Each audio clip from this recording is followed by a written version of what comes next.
name is Sophie van der Zee and I work at the computer laboratory here at the University of Cambridge. And we're today going to talk about behavioral economics and how people make decisions under risk.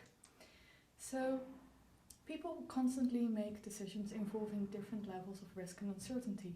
Just think about all the decisions you had to make between getting up this morning and arriving at work. What were you going to have for breakfast? What were you going to wear?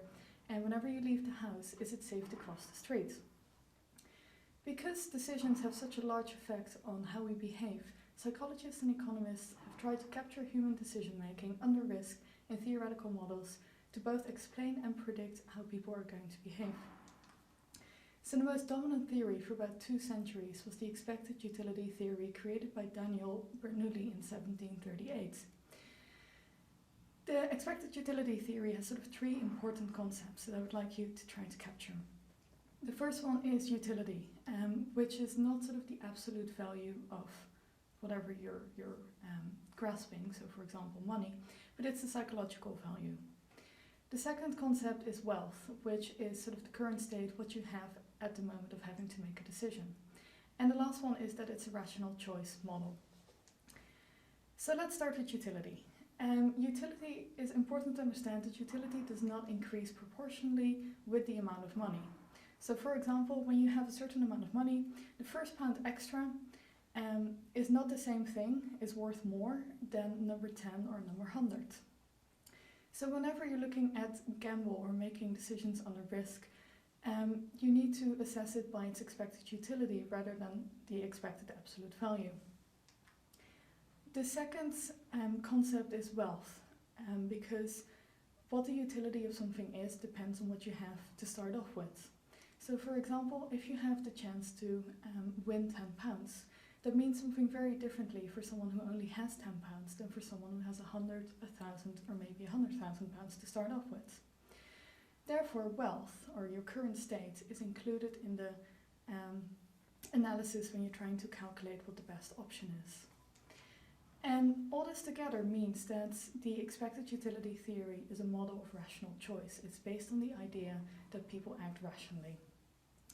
And how this works is you take what people have, the wealth, to start off with, then look at the different options you have and the probability of those options occurring. You then calculate what the possible outcome is and you choose the best option. So for example, if you have a 60% chance of winning £10, the expected value is £6. Whenever you have a 50% chance of winning £10, the expected value is £5.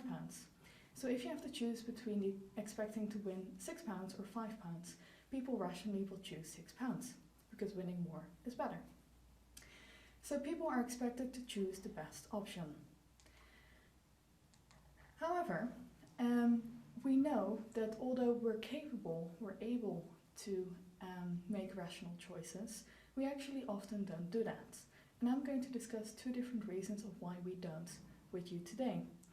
And the first one is called prospect theory, and that's based on the idea that people actually behave irrational because they're less willing to gamble with profits than they are to gamble with losses. And the second one is called heuristics, and that's the idea that we use mental shortcuts. Instead of calculating all the possible options, we use these mental shortcuts to make a snapshot decision. It's also called intuitive thinking. Because think about when you left your house this morning, you're trying to cross the street. If you had actually been standing there calculating the risks that were involved with crossing the street at that moment, by the time you're done, the situation has changed. So instead you look, you make a snap decision and you go. So these are called heuristics. So to start off with prospect theory, Kahneman and Tversky came up with this in 1979. And just to give you a bit of an indication of how important, how influential this theory has been, Kahneman actually received the Nobel Prize for this work in 2002. And the main idea behind prospect theory is that people don't always make rational decisions because they value gains and losses differently. And this is gained around one sort of central theme, which is called loss aversion. We like winning, but we don't like losing. And that changes our behavior. So the idea is that 1 bird in the hand is worth 2 in the bush. Okay, so how this looks like, we have a graph for this. On the x-axis you can see the gains on the right hand side and the losses on the left hand side. And on the y-axis you can see how people experience emotions, how they value things. So whenever someone gains £100, as you can see on the right hand side, it makes them quite happy. However, when they lose £100, the same amount of money, but instead of gaining it, they're losing it, you can see that they actually feel much more negatively. So the depth of their emotions is stronger when they're having losses than when they're having gains. And this leads to loss aversion. We're trying to avoid these negative emotions. How that affects behavior can be seen in this graph, where again losses and gains are on the x-axis and the emotions and behavior are on the y-axis. So what you can see on the right hand side is that whenever people are faced with gaining something, they like to keep this gain. So they're going to be risk averse. They're going to try and avoid losing this. However, whenever people are faced with potential losses, we don't like losing, so we're more risk seeking to try to avoid having to lose anything in general. So just to give you an example of how these two theories actually can explain different types of behavior, I have the example of the Asian flu. Imagine that there's a disease and that people are probably going to die. And there are two programs to sort of battle this disease, and you need to choose which one is a better idea. In program A, 200 people will be saved. In program B, there's a 1/3 probability that 600 people will be saved, but a 2/3 probability that no one will be saved. So if you would calculate the expected value of program B, you will take 1/3 of 600, which is again the 200 people are likely to be saved. So the absolute outcome of both programs is the same. Therefore, in the expected utility theory, we expect people to not have a preference for program A or B, because the outcome is the same. However, when you ask people to do this, it turns out that actually it does matter. And this is explained by prospect theory. Because people will have a preference for program A, so they prefer 200 people being saved over the chance that maybe no one will be saved. And this is a very nice example of how people, whenever they're gaining something, they don't want to lose it again, so they're very risk averse. They'd rather take whatever they can instead of the risking to lose it, to not gain anything. So what if you turn it around? In this example, there again are two programs to battle this disease. In program C, 400 people will die, and in program D, there's a 1/3 probability that no one will die, but there's a 2/3 probability that 600 people will die. Again, if you do the maths, 2/3 of 600 means that in program D, again, 400 people are likely to die. So the absolute outcome is the same. So according to the expected utility theory, we don't expect a difference. We expect people to have a similar preference for program C and program D.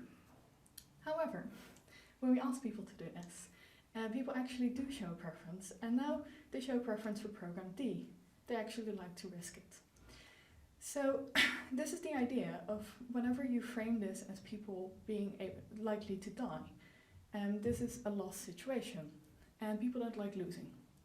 So whenever they are faced with a potential loss, like in program D, people will sort of prefer risking it all in the chance to save everyone. So people are risk-seeking whenever they're facing potential loss.